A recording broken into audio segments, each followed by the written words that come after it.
오늘 하나님께서 주신 시편 45편 두 번째 말씀을 함께 봤습니다.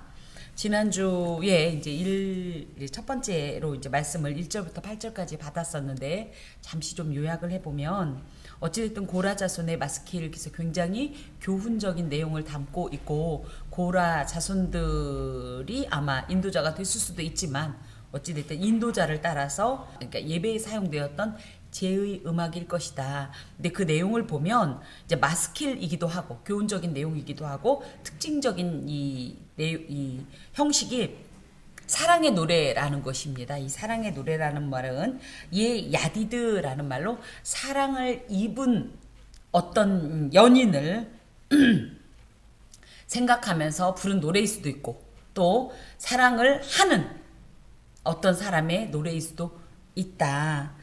그래서 이제 특징적으로 이 형식 속에는 왕의 결혼식에 대한 이 묘사인데 어떤 왕의 결혼식이었을까 할 때 솔로몬 또 아합, 여호람 등이 이 해당된다라고 보는데 다만 아합과 여호람은 비록 두로의 딸을 왕비로 두긴 했지만 이들이 극심한 우상 숭배자였기 때문에 그 이상적인 왕으로 표현되기에는 어렵다. 솔로몬 왕은 왕비가 애굽의 공주이긴 하지만 그런 면에서는 오히려 이 둘보단 가깝지 않겠는가. 근데 굳이 어떤 왕이어서 중요한 것은 아니지만 이 내용 자체가 사랑의 노래라는 것에 착안해서 이해해 볼 때는 신랑과 신부의 아름다운 결혼식 장면으로서 이것이 종말론적으로는 신랑 되신 예수 그리스도와 신부된 교회와 이 성도의 이 결혼식 장면으로 묘사하여서 1절부터 8절까지 기록되어져 있는 결혼식에 성장을 한 아름다운 멋진 또 용맹한 왕의 모습은 메시아 예수 그리스도를 또 9절부터 16절까지 또 15절까지는 아마 이 메시아 그리스도의 신부된 교회 혹은 성도의 이 모습을 이렇게 묘사하고 있다라고 이해를 합니다. 그래서 1절부터 8절까지는 특별히 왕이 어떤 분이냐라는 얘기를 하고 있는데 2절에 보면 왕은 사람들보다 아름다워 은혜를 입술에 머금었다. 그래서 이 입술에서 나오는 모든 말들이 너무너무 은혜롭다는 거예요. 할 수만 있으면 모든 돌이켰던 마음들을 하나님께로 돌리게 하고 그래서 그만큼 안에 이 어떤 내면에 덕과 진리와 거룩과 경건이 가득 찬 그런 존재라는 거죠. 그래서 그것 때문에 하나님께서 이 왕에게 영원히 복을 주신다는 거죠.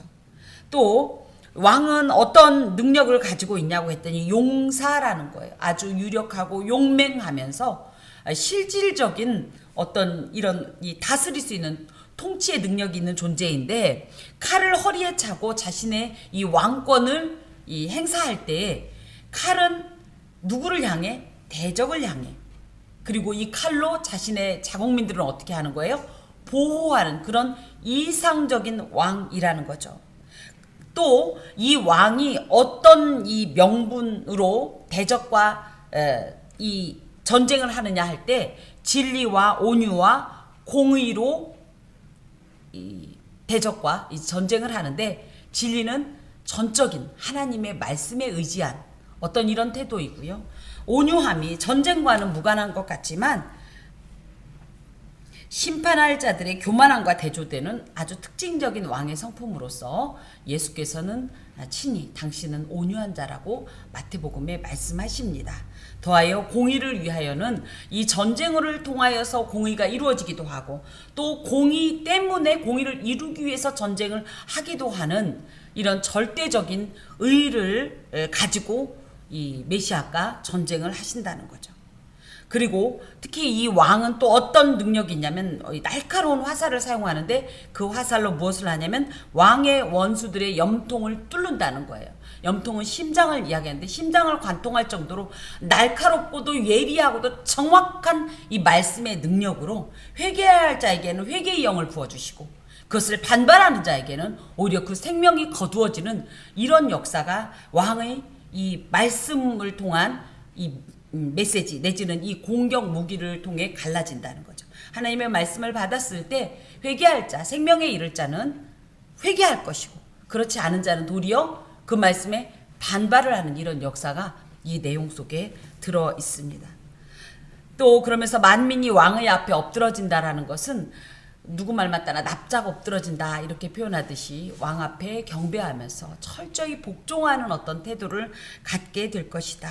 또한 주의 보좌는 영원하며 주의 나라의 균은 공평한 균이다 할 때 자신이 가진 이 왕권을 가지고 함부로 남용하고 자기 멋대로 하는 것이 아니라 하나님의 의를 이룸에 있어서 백성들을 사랑하면서 존중하면서 온전한 이 왕권과 또 이 능력을 행사하고 통치의 특징이 뭐다 아주 공평하기 때문에 이 예수 안에 있으면 억울한 자도 없고 그렇다고 교만한 자도 있을 수가 없다라는 겁니다. 그 내용이 정의를 사랑하고 악을 미워하는 모습인데요. 그것 때문에 하나님 곧 왕의 하나님이 즐거움의 기름을 왕에게 부어서 왕의 동료보다 뛰어나게 하셨나이다. 하나님께서 친히 기뻐하시는 정의를 사랑하고 악을 미워하는 행동을 하니 하나님께서는 당연히 이 모든 이 왕의 이 통치에 대해서 지지하시고 또 새 힘을 주시고 그리고 이것이 계속 유지될 수 있도록 복에 복을 더하시는 내용입니다. 그리고 이 왕의 특징이 또 뭐냐면 모든 옷엔 몰약, 침향, 육개의 향기가 있다라는 거예요. 이 향기로서 말을 한다는 것은 참 중요해요. 향기는 무엇입니까? 그 어떤 것보다도 오랫동안 뇌리에 남을 수 있는 것인데 그의 말에 있어서나 행위에 있어서 이런 거룩하고 온전한 향기를 뿜는 그런 왕의 모습은 과연 왕으로서의 이 경배 내지는 예우를 받기에 합당한 어떤 그런 인성을 가지고 있는 분이라는 내용들을 함께 했습니다. 특히 또 상하궁에서 나오는 현악은 왕을 즐겁게 한다 할 때에 하나님 나라에 가면 우리가 연상하는 그 아름다운 장면 그리고 그곳에 가면 왕의 마음이 즐겁다라는 것은 완전한 안식, 완전한 평안, 완전한 행복 등이 가득한 이런 장면을 연상할 수 있습니다. 그래서 이처럼 왕이 이런 왕의 결혼식을 위해 준비된 이런 모습을 보고 1절에 내 마음이 좋은 말로 왕을 위하여 지은 것을 말하리니 내 혀는 글솜씨가 뛰어난 서기관의 붓끝과 같도다. 그래서 너무 아름다운 그 모습에 반하여서 이런 시를 쓰게 됐다. 이렇게 1절에 밝히고 있어요. 이제부터는 9절부터 17절까지는 신부에 대한 이야기를 할 겁니다. 그래서 자 왕이 가까이 하는 여인들 중에는 왕들의 딸이 있으며 왕후는 오비를 금으로 꾸미고 왕의 오른쪽에 서도다. 그래서 결혼식에 참석한 왕과 왕후의 아름다움 중에 특히 왕후의 아름다움을 표현하고 있는데 가까이 하는 여인들 중에는 왕들의 딸이 있으며 이것은 무슨 이야기냐면 이 하객 그 어떤 결혼식에 참석한 하객의 수준을 보고 그 결혼식에 이렇게 표현해도 되나 모르지만 질을 평가하지 않습니까? 그쵸? 죄송하지만 작년에 왔던 각설이 죽지도 않고 또 온 사람들이 이 하객으로 득식을 했다고 하면 무슨 얘기인지 아시겠죠? 그래서 그 왕의 결혼식에 참석한 자들은 굉장히 신분이 높고 이렇게 굉장히 좀 아름답고 고귀하고 존귀한 그런 자들이라는 거예요. 그래서 특별히 의복은 사람의 행동을 상징하고 이 향기는 인격을 상징하는데 이 사람들이 보면 오빌의 금으로 꾸몄다.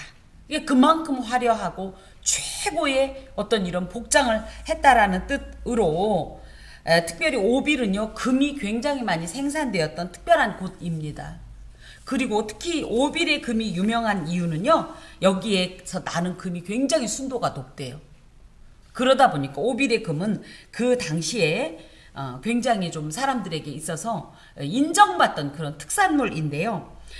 지체 높은 여인들로 구성된 이런 하객들, 즉 신부의 들러리들 그리고 또 왕이 가까이 하는 여인들은 왕의 후궁을 말해요. 그래서 왕의 후궁이 된 여인들이 이렇게 참석할 정도로 왕의 결혼식이 모두에게 인정받던 또 모두에게 이 찬사를 받기에 합당했던 그런 결혼식이라는 거죠. 적어도 왕의 신부라면 그죠? 이런 왕의 탁월한 영광에 걸맞게, 고귀한 인격에 걸맞게, 또 유력한 어떤 이런 능력이나 또 공평한 통치에 걸맞게 왕후도 그러해야 한다라는 거죠. 그래서 왕후는 굉장히 중요한 존재입니다.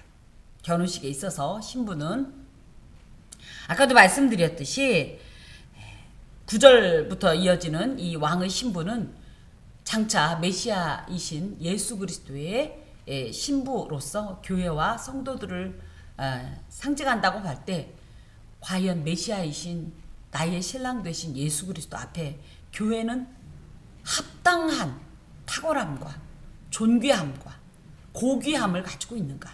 영화로움을 가지고 있는가? 우리 성도들은 또한 어떠한가?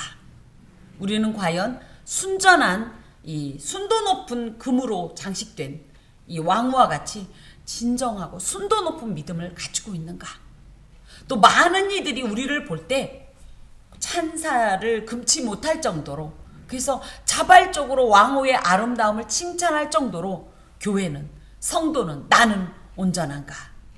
이런 질문을 스스로 해볼 필요가 있습니다. 또 여기에 왕의 오른쪽에 섰다라는 것은 왕후가 그만큼 신부에게 인정을 받는다는, 신랑에게 인정을 받는다는 뜻이에요. 신랑 입장에서 신부가 탐탁지 않으면 곁에 두고 싶겠습니까? 그렇죠? 그래서 계속적으로 우리 스스로 질문을 하는 겁니다. 우리는 신랑 되신 예수 옆에 서기에 합당한 존재인가? 예수께서 우리를 내 신부입니다 라고 소개할 만한, 그렇게 소개를 받을 때 예수께서도 주저하지 않고 우리도 그 소개를 받을 게 머물거리지 않을 정도로 아름다운 신앙의 의복으로 장착하고 서 있는가? 또한 하나님 예수께서 왕의 오른쪽에 세웠다라는 것은 그야말로 우리의 모든 신분 자체를 굉장히 존중하고 인정한다는 뜻으로 우리가 교회가 예수 앞에서 인정받을 만한 그런 삶을, 그런 사역을 하고 있는가? 특별히 이 엊그제 있었던 그런 너무 가슴 아픈 이 비극 앞에서 다시 한번 교회의 어떤 사명과 이 현재 서 있는 이런 우리의 위치를 생각하면서 이 질문 앞에 참 숙연해지고 마음이 너무 아프고 부끄럽습니다. 자, 딸이여 듣고 보고 귀를 기울일지어다. 그래서 딸이여라고 이야기하는 것은 이제 신부에게 하는 이제 권면이나 마찬가지인데, 딸이 앞으로 해야 할 일이 무엇이냐 하면 들어야 되고 보아야 되고 귀를 기울여야 된다라는 거예요. 이것은 해도 되고 안 해도 되고가 아니라 왕후라면 반드시 순종해야 할 사항인데요. 특별히 듣는다, 쉐마라는 말은 어떤 내용이냐면, 어제도 우리 듣는 마음이라는 표현을 했는데 그냥 이렇게 흘려 들어가는, 들리니까 듣는 게 아닌 거예요.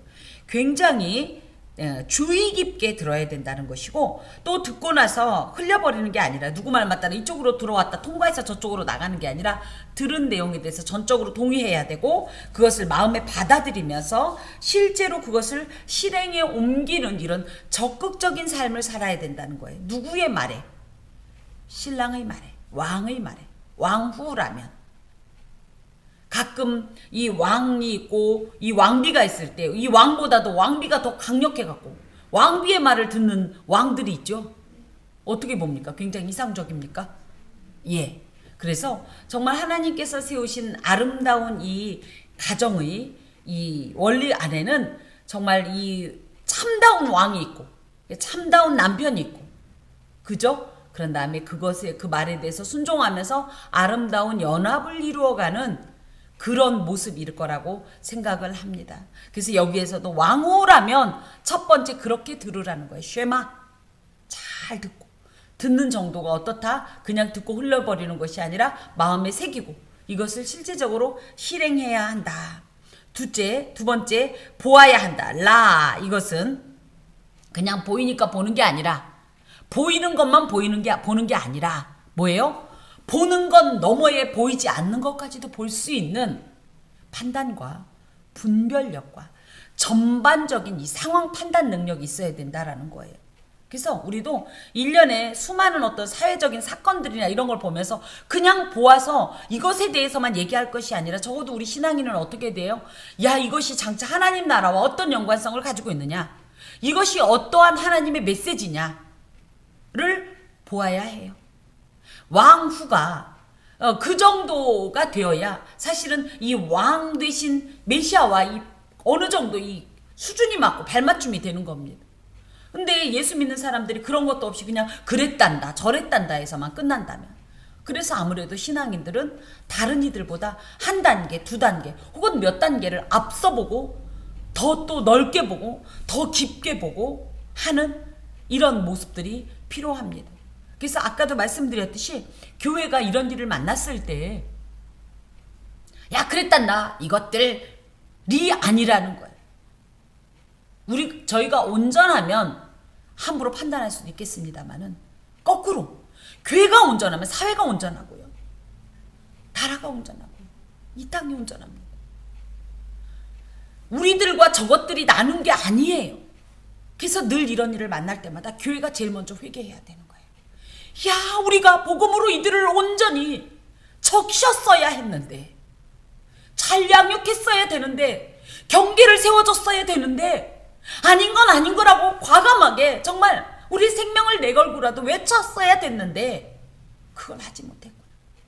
그랬더니 분별 없이 이런 것들이 마구 들어와서 이 생명들을 도륙하는 이 상황에서 교회는 그곳에 간 애들은 말이에요 이럴 것이 아니라 우리의 탓이고 우리의 잘못이고 우리의 허물이라고 우리의 죄라고,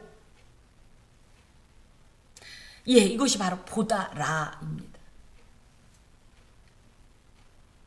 자, 또 귀를 기울인다라는 말은 나타라는 말로써 무엇인가를 듣기 위해서 관심이 있으면 어떻게 돼? 몸이 점점 앞으로 가죠. 그래서 몸과 귀를 소리나는 방향으로 움직이는 모습으로, 그래서 왕의 말에도 또 왕후라면 백성의 말에도 귀를 기울이고 더 가까이 가면서 그것을 잘 이해해서 잘 판단하고 또 그저 결단하고 이렇게 실행할 수 있는 이런 것이 왕후의 어떤 이런 자격이라고 할 때, 이것이 반드시 순종해야 될 어떤 명령이라고 할 때, 왕후된 교회는, 왕후된 성도는, 우리는 과연 얼마나 보았고 들었고 귀를 기울였는가. 하나님의 음성에 대해서, 또 세상의 요구에 대해서, 세상의 어떤 이런 돌아가는 모든 상황에 대해서 우리는 얼마나 책임감을 가지고 하나님의 나라를 실현시키기 위해서 그 나라를 꿈꾸면서 행동했는가. 그러면서 특히 내 백성과 내 아버지의 집을 잊어버릴지어다. 이게 12절에 나오는 두로의 딸이라는, 그래서 왕이 두로 출신일 거라는 이런 것에서 이제 뭐예요? 넌 시집을 왔으니 이전의 생활은 잊어버리라는 거예요. 이 말은 왕과 결혼하는 신부가 반드시 해야 할 일로서 이것들은 뭐냐면 이방인인 왕후의 백성과 아비 집을 다 과거형으로 던져버리고 내가 지금 속한 현재, 앞으로 이 왕과 꿈꾸며 나아갈 미래를 향하여서 이것은 합당치 않은 것은 다 내어버리라는 뜻을 가지고 있습니다.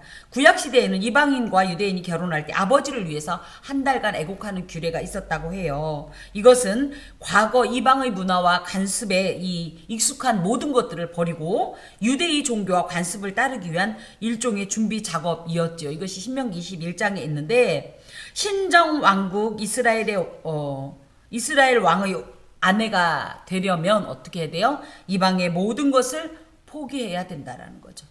예수를 믿으려면 어떻게 해야 된다는 거예요? 예수의 신부가 되려면 어떻게 해야 된다는 거예요? 교회와 성도는 이전의 예수 앞에 합하지 않은 모든 것들은 어떻게 해야 돼? 기꺼이 다 벗어버리고 내어버리고 잊어버리고 포기해야 된다라는 것을 의미합니다. 우리는 늘 이것도 좋고 저것도 좋고 이건 이래서 못 버리겠고 저건 저래서 못 버리겠지만, 하나님께서는 그것이 뭐예요? 쟁기를 잡고 뒤를 돌아보는 자마다 하나님 나라에 합당치 않다라고 말씀하신 것처럼 과거에 우리가 가지고 있던 수많은 어떤 기대도 있을 것이고 계획도 있을 것이고 꿈도 있을 것이고, 저는 오늘 새벽에 기도하면서 자존심에 대해서 생각했습니다. 내가 못 버리고 있는 것이 이것이 아닌가. 하나님 앞에 합당하지 않다면 우리는 정말 길거리의 누더기가 될지언정 우리의 하나님 나라에 합당치 않은 것은 무엇이라도 다 벗어버려야 된다라는 그런 마음을 가졌습니다.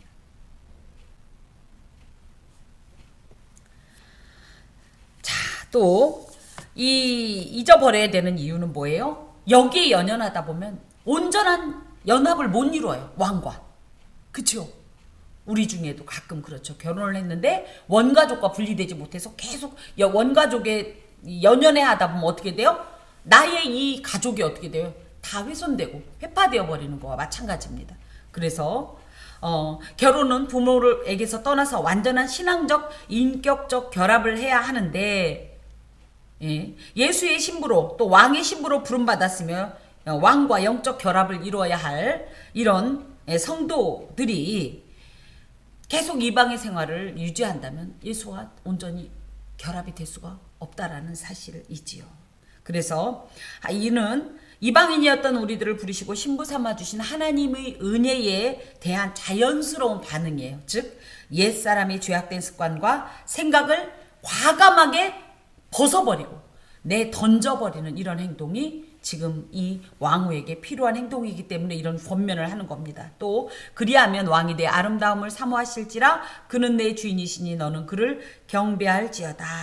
그래서 왕에게 사랑의 감정을 일으키는 것이 이 왕후의 이 외적인 치장, 그런 어떤 아름다움이 아니라 이런 듣고 보고 주의를 기울이면서 이전의 어떤 모든 것을 내어버리고 완전히 신랑 되신 예수와 영적으로 결합하는 이 모습이 예수 눈엔, 신랑의 눈에는 가장 아름다운 모습이라는 거예요. 그래서 그것을 추구해야 된다는 거죠. 적어도 왕의 신부라면. 그리고 또 신부가 또 해야 할 일이 뭐냐면 그는 내 주인이시니 너는 그를 경배할지어다. 신랑은 우리가 생각할 때 그냥 우리 동등한 존재야. 그것도 맞습니다. 인격적으로 여성들이 신부가 열등하거나 하다는 뜻은 아니에요. 그냥 종속됐다나 이건 아니에요. 하지만 어떻게 돼요? 어찌됐든 이 신랑을 하나님께서 우리에게 머리로 주셨다는 거예요. 그래서 그 주인 앞에 가장 마땅한 태도는 뭐냐면 그 신랑을 존경하며 복종하는 것이라는 거죠. 그래서 아내로서 남편인 왕에게 취할 합당한 도리는 뭐냐? 주이신 예수 그리스도를 겸손한 자세로 경배하고 섬기면서 그 모든 말씀에 있어서 복종하는 것입니다. 두로에 따른 예물을 드리고 백성 중 부한 자도 내 얼굴 보기를 원하리로다. 그래서 새롭게 이스라엘의 왕비가 된 여인을 축하하면서 큰 권세를 가지게 된 왕비에게 은혜를 입기 위해서 아주 아까 얘기했던 대로 이 왕들의 딸들 수많은 이런 유력 인사들이 함께 이 경배를 하면서 그 얼굴 좀 한번 봤으면 좋겠다. 그래서 이 왕의 이 어떤 수준에 맞게 왕후도 그런 경배를 지금 받고 있는 모습들을 표현하고 있습니다. 성도는 죄로 말미암아 죽을 수밖에 없는 존재였어요. 그렇기 때문에 결코 사람들에게 흠모할 만한 그 어떤 조건도 갖추지 못한 자인데 예수의 신부가 되니까 이렇게 대우가 달라지는 거예요. 예수의 신부가 되니까. 왕의 이 신부가 되니까. 그래서 예수께서는 우리를 결코 낮추는 분이 아니십니다. 오히려 예수와 연합할수록 마치 이방의 모든 것을 버린 것처럼 아깝고 익숙한 모든 것들을 버려야 되는 것 같아서 왠지 내가 손해를 보는 것 같고, 하지만 결코 그렇지 않아요. 예수의 신부가 되면 우리의 삶의 질이 바뀌고요. 우리의 격이 달라집니다. 무엇보다도 우리는 아주 부요한 자가 되는 것이 영원한 하나님 나라를 기업으로 이어받는 존재가 되지 않습니까? 그러니 많은 이들이 우리의 얼굴 보기를 원한다는 거, 아련하고 싶어하는 그런 존경받고 존중받는 흠모함의 대상이 된다라는 얘기예요. 그러면서 왕의 딸은 궁중에서 모든 영화를 누리니 그의 옷은 금으로 수놓았도다. 이 왕의 딸은요, 계속 이제 왕후를 이야기하는 겁니다. 그래서 우리가 이제 생각을 해봐요. 왕의 딸이라고 하면 굉장히 소중한 이제 사랑의 대상이기도 하고 그만큼 깊은 총애를 받는다는 의미이고요. 예수의 신부가 될 이 성도가 누릴 영광을 의미해요. 이 땅의 어떤 의복과도 비교할 수 없는 예수께서 예비하신 그런 혼인 예복을 입은 모습이 지금 금으로 수놓았도다 이렇게 표현되고 있어요. 우리가 천국에 가면 그렇게 되겠지요. 예, 우리는 몰라도 우리가 딱 입장하면 우리가 딱 들어가면 천사들은 우리를 다 알잖아요. 어서 오시라고 하면서 얼마나 대우받겠어요. 대우받고 싶어 하는데 거기 가서 우리 대우받는 거예요. 예, 기대하시면서. 근데 신부가 아니면 못 가요. 그런데 못 받아요. 이 신부의 자리를 철저히 지키셔야 합니다. 자, 또 수놓은 옷을 입은 그는 왕께로 인도함을 받으며 시종하는 친구 처녀들도 왕께로 이끌려갈 것이라. 그래서 당시 유대인들은 신랑이 친구들과 함께 신부의 집에 가서 신부를 자신의 집으로 데리고 와서 결혼식을 올렸어요. 이런 풍습대로 왕이 신부의 아버지의 집에서부터 자신의 집으로 신부를 탁 인도하는 딴 지금 이런 모습이 여기에 나와 있는 거예요. 그러면서 하나님의 선택을 받아서 하나님의 순결한 신부로 그 예복을 더럽히지 않은 성도들은 종말의 날에 이 귀한 또 이 영광스러운 역사를 맛보게 될 것입니다. 그리고 여기에 특징적인 게 시종하는 친구 처녀들이라는 표현이 있는데 그럼 뭐요? 성도 중에 누구는 왕후고 누구는 시녀요?가 아니라 그 당시에 이제 관점으로 볼 때는 유대인들이 그러니까 이스라엘이 그죠? 이스라엘이 하나님 앞에서 왕후가 되는 거예요. 영적 이스라엘인 우리가 왕후가 되는 거예요. 그리고 근데 그때 당시에 유대적인 이런 관습이나 그런 시대적 배경을 생각한다면 그때는 영적으로는 이제 이방인들을 상징하는 거예요. 이방인들의 구원을 상징하는 거예요. 그래서 지금 영적으로도 또 이런 모습이다라고 얘기해요. 하지만 이것이 굳이 구분될 건 아니에요. 우리 모두는 하나님 앞에 예수의 신부로서 이렇게 지금 이미 점지를 받았고 우리는 결혼식을 앞둔 아주 고귀한 신분에 있습니다. 그들은 기쁨과 즐거움으로 인도함을 받고 왕궁에 들어가리로다. 그래서 당시 신부와 시종하는 동무 처녀들은 어때요? 결혼식에 가면 슬픈 사람들 있어요?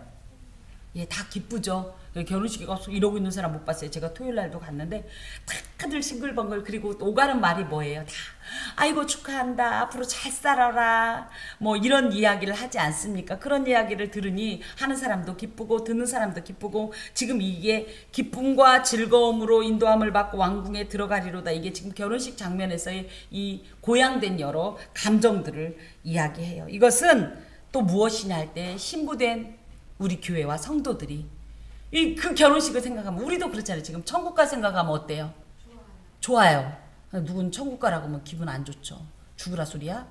근데 예수 믿는 사람들은 사실은 이 생각을 하면 너무 행복하고 기쁘지 않습니까? 그 장면이 이곳에 들어 있어요. 그러면서 왕의 아들들은 왕의 조상들을 계승할 것이다. 이게 뭐냐면 왕의 아들들이 왕위가 끊어지지 않고 계속해서 유지될 것이다라는 얘기예요. 이게 지난주에 이제 제가 다윗 언약과 연관이 된다라고 얘기했는데 왕의 열조가 계속적으로 계승된다라는 거죠. 어떻게 이게 가능하냐 이게 그럴 때 이것은 하나님께서 애초에 얘기하잖아요. 2절에 그러므로 하나님이 왕에게 영원히 복을 주시리로다.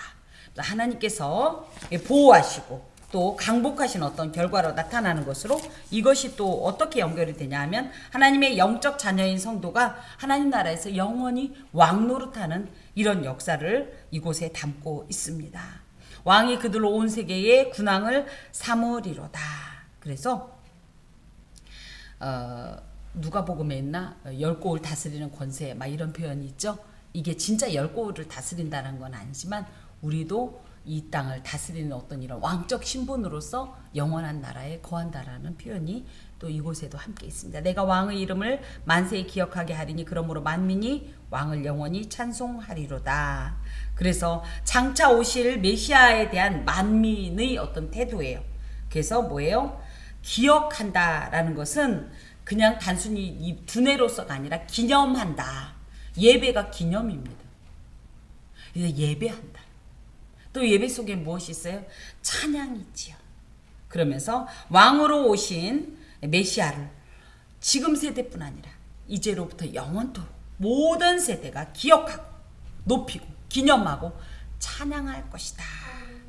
예. 그래서 1절에 다시 내 마음이 좋은 말로 왕을 위하여 지은 것을 말하리니 내 혀는 글솜씨가 뛰어난 서기관의 붓굿과 같도다가 목적하는 바가 바로 17절에 왕의 이름이 만세에 기억되고 또 만민이 왕을 영원히 찬송하게 하기 위해서 이 사람이 이 왕의 결혼식을 보고 자발적으로 이렇게 자신의 마음속에 끌어오르는 고양된 감정을 표현한 것이다. 이렇게 형식적으로는 연결이 됩니다. 시편 45편은 그냥 형식적으로 보면 어떤 왕의 결혼식 이야기예요. 하지만 이것이 하나님 안에서 종말론적인 어떤 상황 속으로 본다면 만왕의 왕이신 하나님께로부터 사랑받는 영적 이스라엘과 또 신랑 되신 예수가 이 순결하고도 아름다운 영적 결합을 이루는 장면을 묘사하고 있습니다. 이것은 물론 지금도 부분적으로는 우리가 맛보고 있지만 완전히 체험되는 것은 아닌 것이 이것은 하나의 예표적인 체험들이기 때문이에요. 하지만 이것이 주님께서 재림하시는 날은 완전하게 성취됩니다.